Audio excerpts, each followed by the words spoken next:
যে আওয়ামী লীগে শেখ হাসিনা সভানেত্রী থাকবে, যে আওয়ামী লীগে শেখ পরিবারের লোকেরা থাকবে, যে আওয়ামী লীগে খুনি লুটেরারা থাকবে, সেই আওয়ামী লীগকে বাংলাদেশে কোনোদিন রাজনীতি করতে দেয়া হবে না।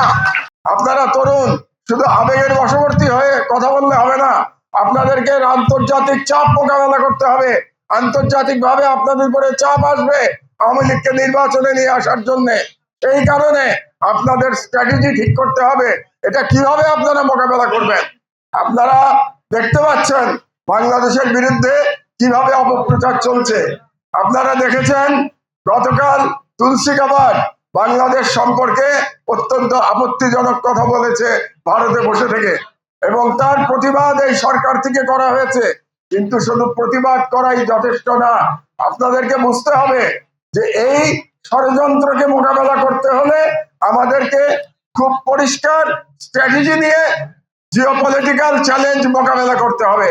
এবং সেই পরিষ্কার স্ট্র্যাটেজি হলো দাবি তুলতে হবে যে আওয়ামী লীগে শেখ হাসিনা সভানেত্রী থাকবে, যে আওয়ামী লীগে শেখ পরিবারের লোকেরা থাকবে, যে আওয়ামী লীগে খুনি লুটেরারা থাকবে, সেই আওয়ামী লীগকে বাংলাদেশে কোনোদিন রাজনীতি করতে দেয়া হবে না।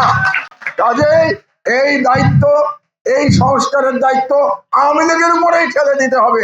এটাই স্ট্র্যাটেজি, এটা আপনাদেরকে বুঝতে হবে। আওয়ামী লীগকে চ্যালেঞ্জ করতে হবে।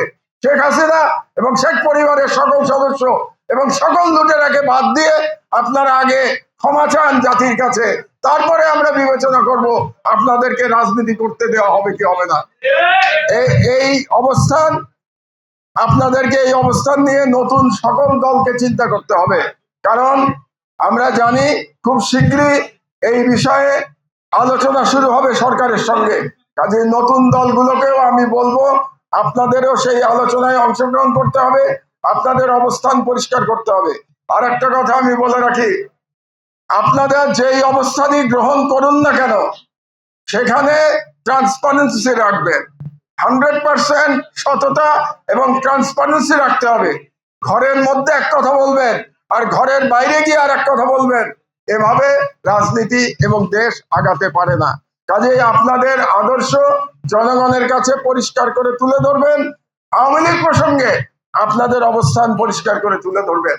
আমাদের অনেক দল আমরা দেখতে পাচ্ছি আওয়ামী লীগ প্রসঙ্গে অনেকটা ধরি মাছ নাচই পানির মতো করে তারা যাচ্ছে। এভাবে রাষ্ট্রের সংস্কার হবে না। আপনারা যে রাজনীতি করেন, জনগণ হচ্ছে ফাইনাল জাজ, হচ্ছে জনগণ। জনগণের কাছে আপনারা সম্পূর্ণ স্বচ্ছতা নিয়ে আপনাদের বক্তব্য দিতে হবে।